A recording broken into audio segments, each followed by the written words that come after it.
गर्दै हुनुहुन्छ।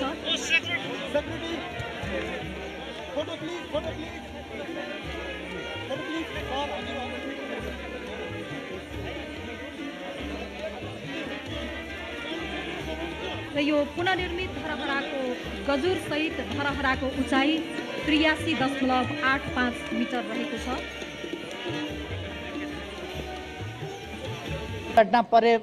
दुर्घटनामा परेर पनि मै बनाउँछु मेरो धरहरा अभियान अन्तर्गत अब उपरान्त धरहरा ढल्दैन। हामीले आफ्नो मिटर किन आफै उत्पादन नगर्ने? टेलिभिजन हेर्नै पर्ने भएपछि टेलिभिजन हामीले किन आफै उत्पादन नगर्ने?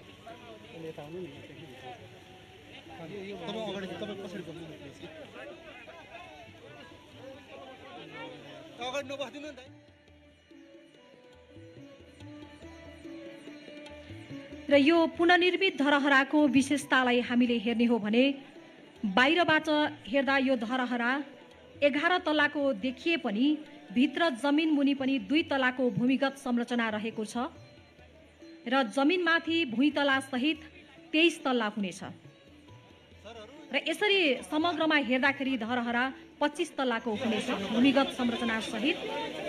र हामीले देखिरहेका छौँ यति बेला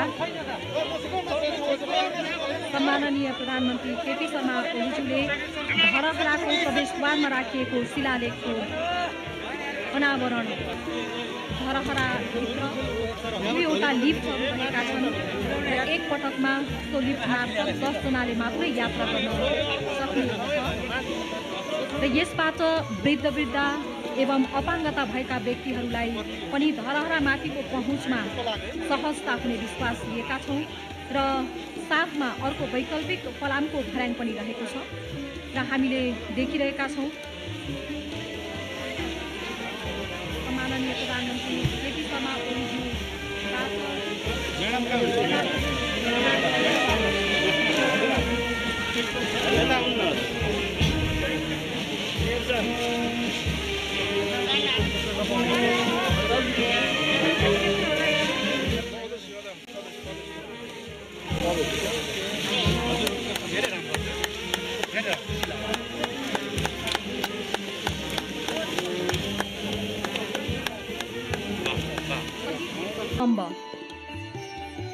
संरक्षित ऐतिहासिक सुन्धरा जसमा हुनेछ 24 घण्टा पानी झर्ने व्यवस्था पनि गरिनेछ र यो धरहरा र संग्रहालय जोड्ने आकर्षक एउटा आकाशे पुलको पनि व्यवस्था गरिएको छ।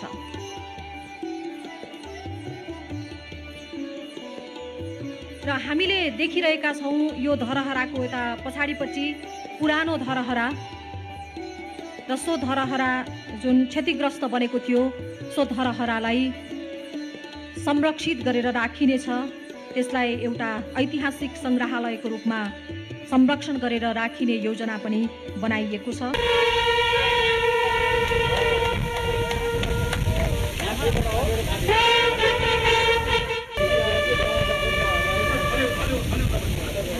आजको यस ऐतिहासिक कार्यक्रमका अध्यक्षज्यू, माननीय उपप्रधानमन्त्रीज्यू, मन्त्रीज्यूहरू, माननीय ज्यूहरू, मुख्य सचिवज्यू, प्रधान सेनापतिज्यू र विभिन्न सामाजिक जीवनका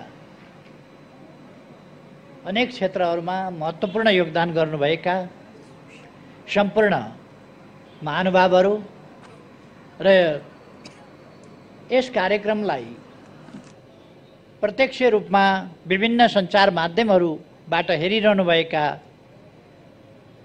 सबै नेपाली दिदीबहिनी तथा दाजुभाइहरू,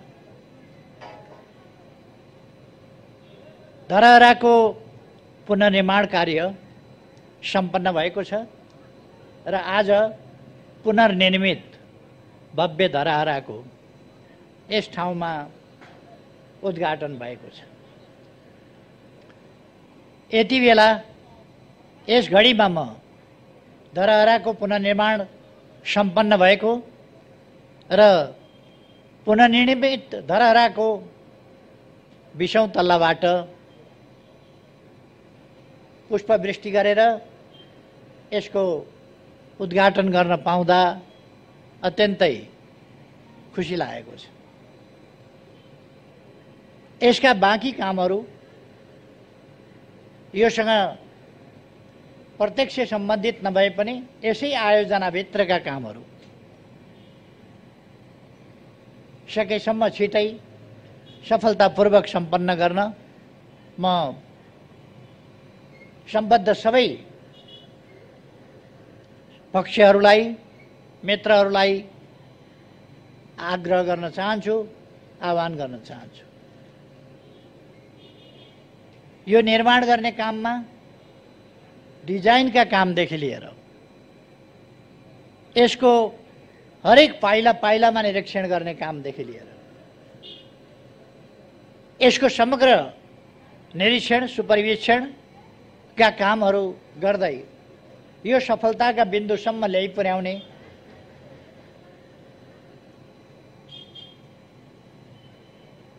पुनर्निर्माण प्राधिकरण, त्यसका कार्यकारी प्रमुख लगायत प्राधिकरणसिंहैलाई म बधाई भन्न चाहन्छु र धन्यवाद भन्न चाहन्छु।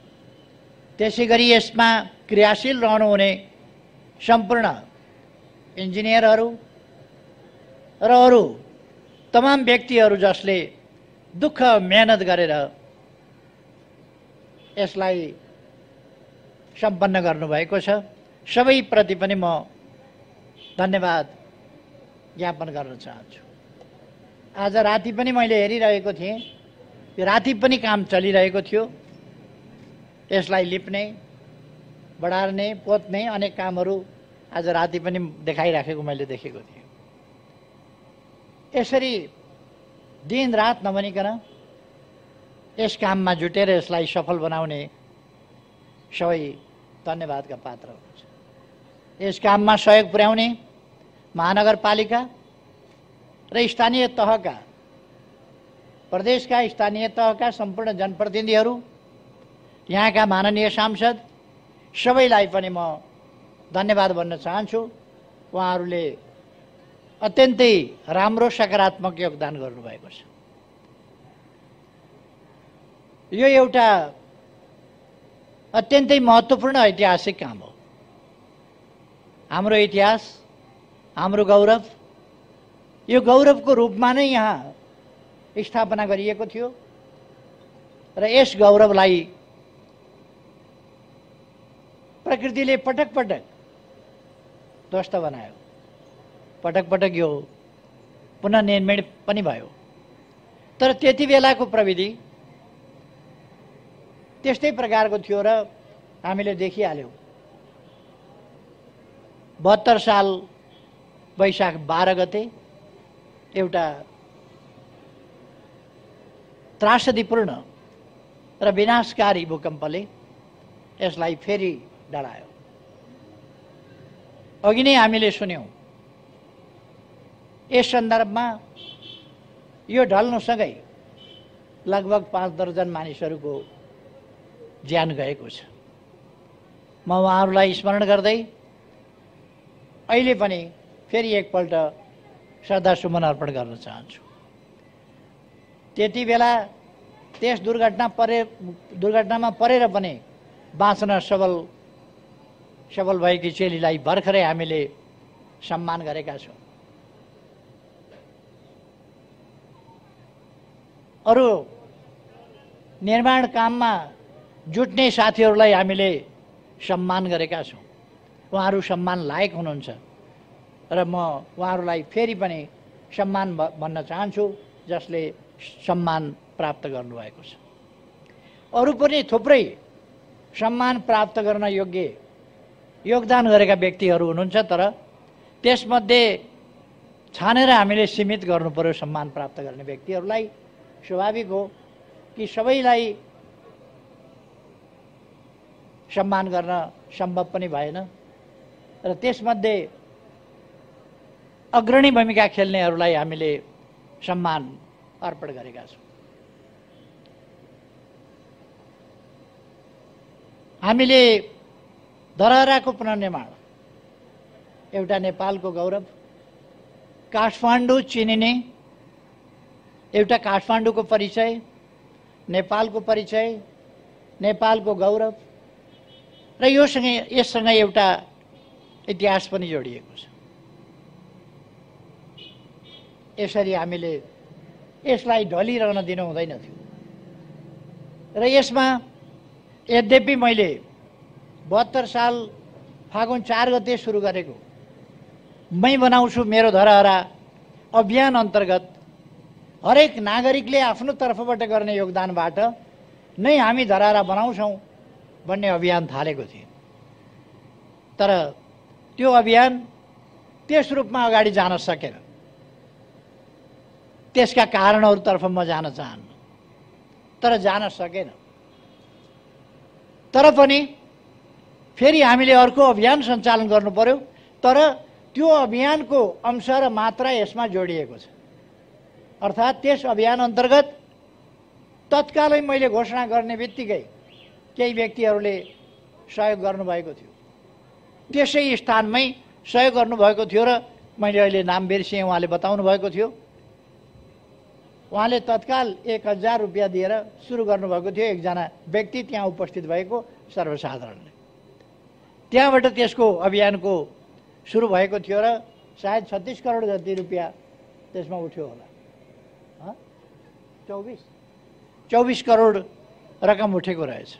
जे होस्, देशभित्र र बाहिर रहेका थुप्रै नेपालीहरूको 24 करोड यसमा सहयोग पनि परेको छ। अर्थात् जनताका विभिन्न सहयोगका सहभागिताका आयामहरू छन् यसमा, भावनाका आयामहरू छन् यसमा। अघि नै साथीहरूले भन्नुभयो हामीलाई किन धरहरा भाँचिँदा मन भाँचिन्छ, धरहरा ढल्दा किन हामी आफै ढले जस्तो लाग्छ र धरहराको भग्नावशेष हेर्दा आफ्नो इतिहास नै एउटा खण्डहर भएको जस्तो लाग्छ र किन हामी धरहरा उठ्दा आफै फेरि बौरिएर उठे जस्तो लाग्छ। यो हाम्रो भावनासँग जोडिएको छ, हाम्रो गौरवसँग जोडिएको छ, हाम्रो अतीत र इतिहाससँग जोडिएको छ। त्यसै कारण यसलाई उस्तै देखिने गरी हाम्रो नारा नै थियो, अझ राम्रो बनाउने, बिल्ड बेटर। त्यो नारा हाम्रो थियो, अझ राम्रो बनाउने। र मैले पुनर्निर्माणका कामहरूमा अथवा निर्माणका कामहरूमा भन्ने गरेको छु, भरसक हाम्रो इतिहास झल्कियोस्, हाम्रो विगतको गौरव झल्कियोस् र आजको आधुनिकता पनि टल्कियोस्। इतिहास झल्किने, आधुनिकता टल्किने, त्यस प्रकारको धरहरा र आधुनिक सामग्रीहरू प्रयोग गरेर अब नभत्किने खालको धरहरा। त्यसका लागि सुरुदेखि नै यसको क्षेत्रफल कति हुनुपर्छ, यसको जग कसरी निर्माण गर्नुपर्छ देखि लिएर मैले एउटा अवधारणा प्रस्तुत गरेँ र मलाई खुसी लागेको छ त्यस अवधारणालाई, यसको बेसमेन्ट सम्बन्धी अवधारणा, अरू कुराहरू सम्बन्धी अवधारणा, यसको क्षेत्रफल सम्बन्धी अवधारणा, सुन्धारा सम्बन्धी अवधारणा, गाडीको पार्किङ सम्बन्धी अवधारणा र यो पुरानोलाई संरक्षण गर्ने, भग्नावशेषलाई संरक्षण गर्ने कसरी भन्ने कुराको अवधारणा, ती सब कुराहरू मैले अगाडि बढाएको थिएँ र त्यसलाई पुरातत्व विभाग लगायत डिजाइनरहरूले ती सबै कुराहरूलाई ध्यानमा राखेर गरिदिनु भयो। त्यसकारण मलाई अत्यन्तै खुसी लागेको छ कि ती अवधारणाहरू अनुरूप नै हामी अगाडि बढ्न सक्यौँ। त्यसले गर्दा भव्य धरहरा, बलियो धरहरा, सुन्दर र आकर्षक तर मजबुत धरहरा। पहिलेको धरहरा भन्दा यो 22 मिटर, यो पछिल्लो होइन, पहिले निर्माण गर्दा सुरुमा 11 तले हुँदाखेरि जति थियो 62.88 मिटरको थियो त्यस बेला तर 62.88 मिटरको ठाउँमा अहिले कति 83 दशमलव 86.5 85 हो 86.85 मिटरको 61.88 मिटरको ठाउँमा अहिले 86.85 मिटरको अथवा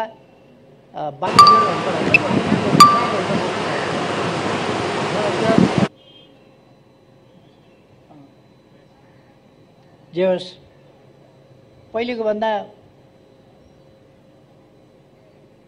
24-25 मिटर 25 मिटर अल्गो रहेछ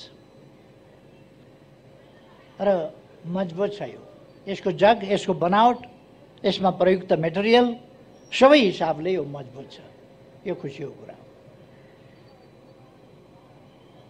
यससँगै हामीले अरू थुप्रै निर्माणका काम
प्रोग्राम दुईटा एकैचोटि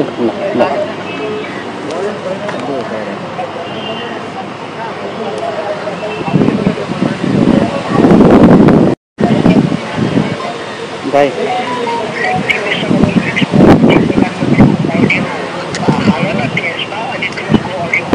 ल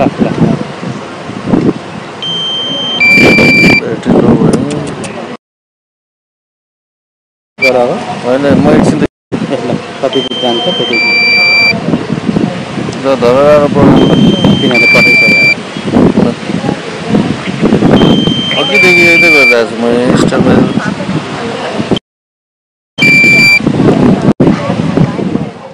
यो अवधि रह्यो, यी 3 वर्षहरूको अवधि रह्यो। यो अवधि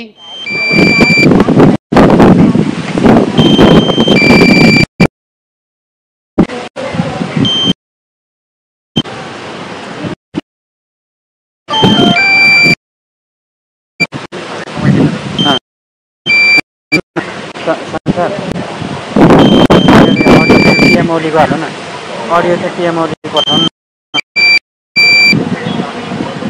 गएको वर्ष कोभिड-19बाट हाम्रो सामाजिक जनजीवन, हाम्रो अर्थतन्त्र र हाम्रा विकास निर्माणका कामहरू, पुनर्निर्माणका कामहरूमा समेत गत वर्ष प्रतिकूल असर पर्यो। तर पनि हामीले हिम्मत हारेनौँ। कोभिडकै बीचमा कामलाई तीव्रता दियौँ। रानी पोखरी निर्माण भयो, अरू कामहरू सम्पन्न भए, धरहरा सम्पन्न भयो कोभिडकै बीचमा। अर्थात् कोभिड भयो भनेर हामी निराश भएर बसेनौँ। कोभिडको सम्बन्धमा अपनाउनु पर्ने सतर्कता अपनाउँदै हामीले निर्माणका कामहरूलाई अगाडि बढायौँ। यति बेला म त्यस त्रासदीपूर्ण दुर्घटनाबाट नेपालभरिमा जुन क्षति भयो त्यो अत्यन्तै दुःखद छ।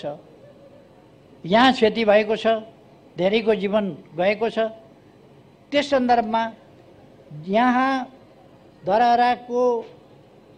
धरहरा ढलेकोबाट त्यससँग सम्बन्धित दुर्घटनामा जीवन गुमाएका परिवारहरूलाई यहाँ सिर्जना हुने जब अपर्च्युनिटिज, कामका अवसरहरू जो यससँग सम्बन्धित, यहाँ पार्किङ छ, यहाँ गार्डन छ, यहाँ अरू चिज छन्, यहाँ धरहरा छ, यसमा सिर्जना हुने अवसरहरू र यसले यहाँ हुनेमा प्राथमिकताका साथ जसको निधन भएको छ यहाँ तिनका परिवारहरूलाई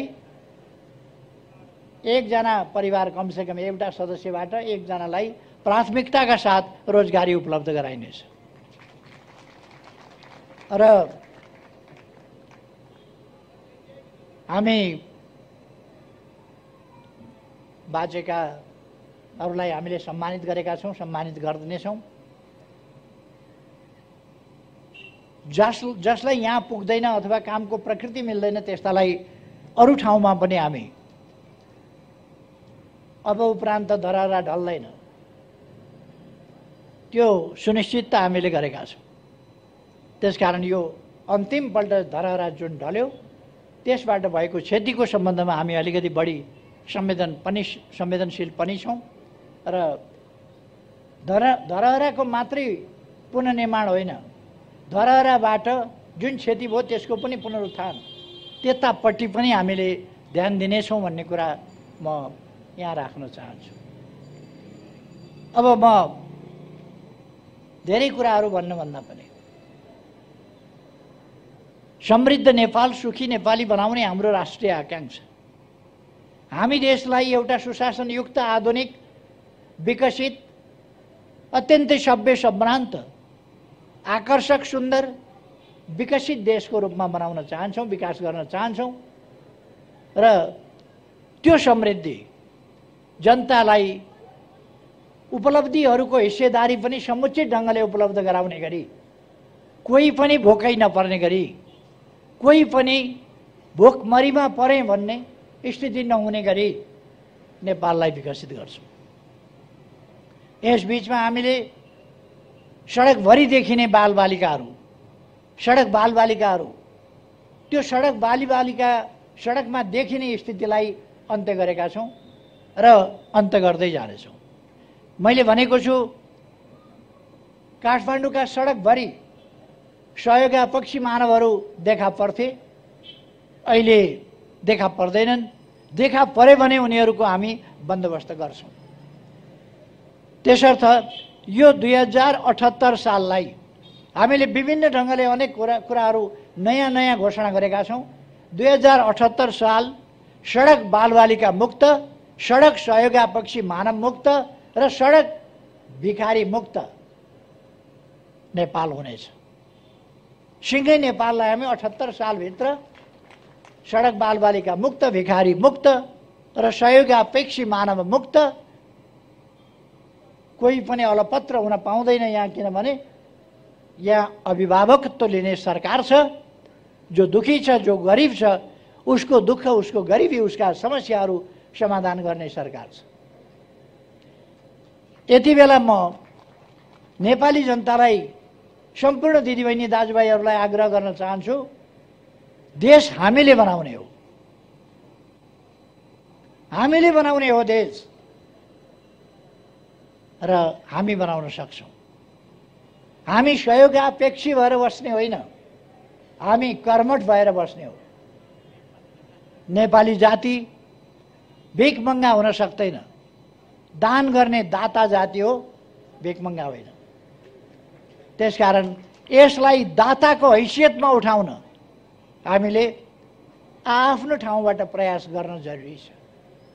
हामीले हाम्रो देशलाई सम्पन्न र एउटा दाता राष्ट्रको रूपमा, अहिले त हामी दाता कहाँ भेटिएला भनेर सहयोगको अपेक्षा गर्ने अवस्थामा छौँ।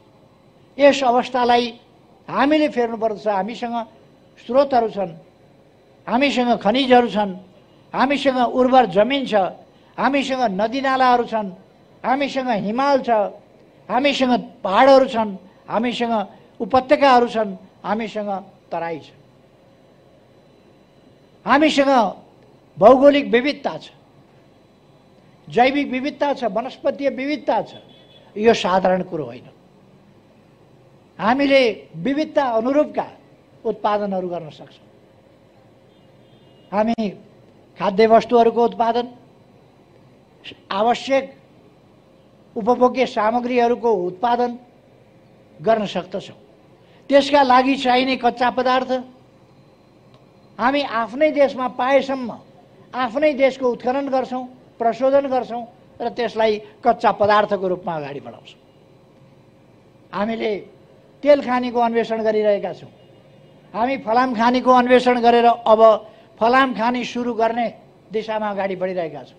त्यसो गरेपछि हामीसँग आइरन एन्ड स्टिल, त्यसको लागि बाहिर जानु पर्दैन। हामी अरू अटोमोबाइल्स आदिका फ्याक्ट्रीहरू, इलेक्ट्रोनिक गुड्स, त्यसका निम्तिका सामग्रीहरू आफै उत्पादन गर्न सक्दछौँ। त्यसै कारण हामी अब विभिन्न चिजहरू आफ्नै देशमा, रासायनिक मल आफ्नै देशमा, इलेक्ट्रिक गाडी आफ्नै देशमा लगायतका चिजहरू, अरू मेसिनरी सामानहरू यो हामीले प्रयोग गर्नै पर्ने भएपछि मोबाइल किन आफै उत्पादन नगर्ने, कम्प्युटर किन आफै उत्पादन नगर्ने, टेलिभिजन हेर्नै पर्ने भएपछि टेलिभिजन हामीले किन आफै उत्पादन नगर्ने। जे चिज हामीलाई चाहिन्छ ती चिजहरू हामी आफैले उत्पादन गर्नुपर्छ। हामी उत्पादक हुनुपर्दछ, उपभोक्ता मात्रै होइन। अहिलेसम्म हाम्रो ट्रेन्ड उपभोक्तावाला ट्रेन्ड छ। हामी जे पनि उपभोक्ताको रूपमा उपभोग गर्छौँ, बाहिरबाट आयात गर्छौँ, दुःखले कमाएको पैसा बाहिर पठाउँछौँ, अरूको बजार बन्छौँ, आफ्नो सामान उत्पादन गर्न सक्दैनौँ। यो स्थितिको अन्त्य गर्नुपर्छ। यो स्थितिको अन्त्य गर्नका लागि नै सरकार लागेको छ र यसका नतिजाहरू देखा पर्न थालेका छन्। हरेक क्षेत्रमा अत्यन्तै तीव्र गतिका साथ काम गरिरहेका छौँ। आज बिहान मात्रै हामीले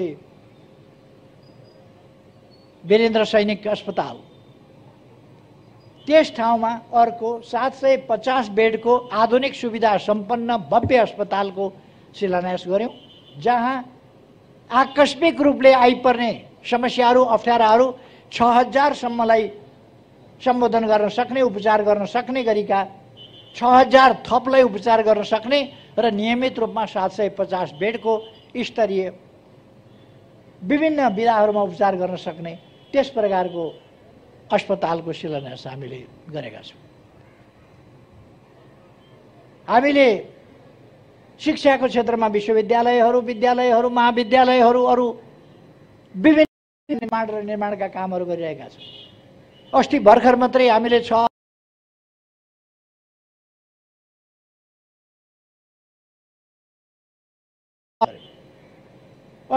मात्रै हामीले हरेक पालिकामा पुग्ने गरी कमसेकम हरेक पालिकामा पुगुन् त्यसरी 396वटा अस्पतालहरू निर्माण सुरु गरेका छौँ।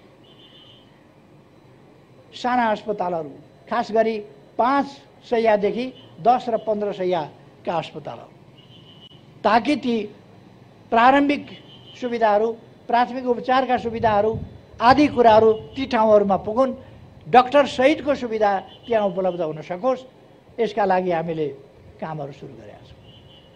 अहिले हामीले गरेका विकासका कामहरू, हामीले गरेका नयाँ नयाँ कुराहरू, नयाँ नयाँ चिजहरू के हामीले गर्यौँ त्यो सबैको फेरिस्त अहिले म यहाँ प्रस्तुत गर्न लागिरहेको छैन। तर हामी एउटा मात्रै होइन, एक क्षेत्रमा मात्रै होइन, अनेक क्षेत्रमा बाटा घाटा, पुल, पूर्वाधार, विद्युत, खानेपानी, यहाँहरूलाई थाहा छ अहिले काठमाडौँमा 17 करोड लिटर मेलम्चीको पानी सप्लाई हुने गरेको छ र हामीले यस बीचमा छिटोभन्दा छिटो काठमाडौँमा मेलम्चीको पानी ल्याइपुर्याउन, धाराधारामा बाँड्नका लागि धेरै मेहनत गर्नु पर्यो र त्यसको फलस्वरूप काठमाडौँमा पानी वितरण भएको छ। मान्छेहरूले भयावह चित्रण गर्ने गर्थे, मेलम्चीको पानी आउने बित्तिकै भयावह स्थिति हुनेछ, ठुला दुर्घटना हुनेछन्, पाइपहरू पटापट फुट्नेछन्, अनेकतिरबाट भयावह स्थिति सिर्जना हुनेछ आदि इत्यादि आतंक मान्छेहरूलाई यस्तो पारिदिएको थियो कि वर्षक मेलम्चीको पानी नआए हुन्थ्यो कि क्या हो, मेलम्चीको पानी आयो भने त विनाश गर्छ कि क्या हो, कुनै विनाश गर्दैन। त्यो सबै हेरेर आकलन गरेर त्यसको परीक्षण गरेर प्रयोग गरेर अनि मात्रै वितरण गरिएको छ। अब थप आयोजनाहरू हामी यारी र लार्केबाट 17 करोड लिटरका 2टा थप आयोजनाहरू छिटै प्रारम्भ गर्दैछौँ। तराईका सिँचाइका कामहरू, भेरी भवई डाइभर्सनका काम, सुनकोशी मरिन डाइभर्सनका काम, यी कामहरू अगाडि बढिरहेका छन्। अर्थात् यस्ता थुप्रै विकास निर्माणका काम भएका छन् जसमा मैले धेरै केही भन्नुपर्ला जस्तो लाग्छ। त्यसकारण आज यो धरहरा, पुनर्निर्मित धरहरा उद्घाटन गरेर धरहराको फेदमा हामी पुनर्निर्मित धरहरा, भव्य धरहराको फेदमा हामी यो कार्यक्रम मनाइरहेका छौँ। यति बेला म काठमाडौँवासी र सम्पूर्ण नेपाली दाजुभाइ दिदीबहिनीहरूको जुन गर्वानुभूति छ, खुसियाली छ, त्यसमा सरिक हुन चाहन्छु। आज अवश्य नै काठमाडौँवासीहरूले यस खुसियालीमा दीपावली गर्नुहुनेछ भन्ने मैले विश्वास लिएको छु। कमसेकम हामी आफ्ना घरमा दीपावली गर्न सक्छौँ। दीपावली गरौँ भन्ने आग्रह गर्न चाहन्छु। यो खुसीको क्षण हो। आज अर्को एउटा ऐतिहासिक दिन हो। दरबार हत्याकाण्डपछि फेरि बनेको निरङ्कुश राजतन्त्र, त्यसले जनताका अधिकारहरू खोसेर एउटा निरङ्कुश अन्धकार युगतिर नेपाललाई फर्काउन खोजेको थियो। नेपाली जनताका सासले आजकै दिन 15 वर्ष अगाडि 36 साल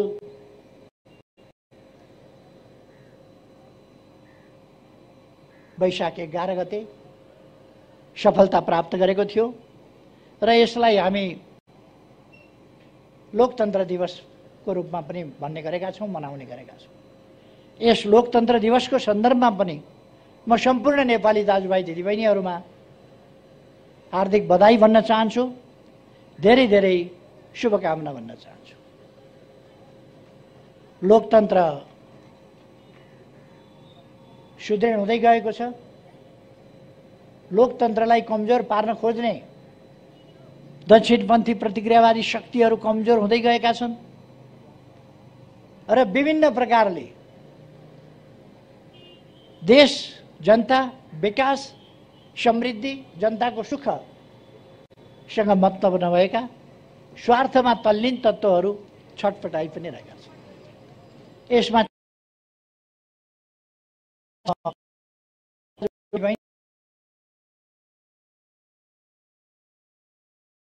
नेपाली जनतालाई सुखी बनाउने हो। यसका निम्ति आफ्ना ठाउँबाट हामी इमान्दारिताका साथ जुटौँ।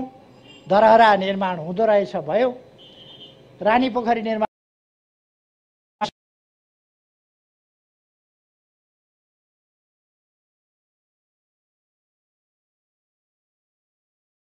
पनि सफल हुन सक्छन्। सफल पार्दै हामी अगाडि बढ्न सक्छौँ। हामीले बृहत्तर टुँडिखेल क्षेत्र, धरहरा लगायत, घण्टाघर लगायत, रानी पोखरी लगायत टुँडिखेल क्षेत्रको, भृकुटी मण्डप लगायतको क्षेत्रको कस्तो खालको चाहिँ भोलि डिजाइन बनाउँछौँ भन्ने कुरा यो 2-3 वर्ष कतिभित्र हामी सक्छौँ यसलाई। त यो पनि डिजाइन अघि प्रस्तुत भएको थियो। म खुसी व्यक्त गर्न चाहन्छु र यो सन्देश पनि खुसीको दिन भन्न चाहन्छु कि काठमाडौँ एउटा नयाँ स्वरूपमा विश्वका मानिसहरूलाई आउँ भ्रमण गरौँ काठमाडौँ जस्तो लाग्ने गरी र फर्किँदाखेरि एकपल्ट भ्रमण गर्नु काफी छैन, फेरि आउनुपर्छ भन्ने एउटा आउटगोइङ भिजिटर्स भने त्यो लेख्नेछ। यस्तो काठमाडौँ बन्दैछ, त्यस्तो नेपाल हामी बनाऊँ, यही आग्रहका साथ आजको यस खुसियालीमा सबैसँग म खुसी सेयर गर्दै आफ्नो भनाइ टुङ्ग्याउँछु। धन्यवाद। पुनर्निर्मित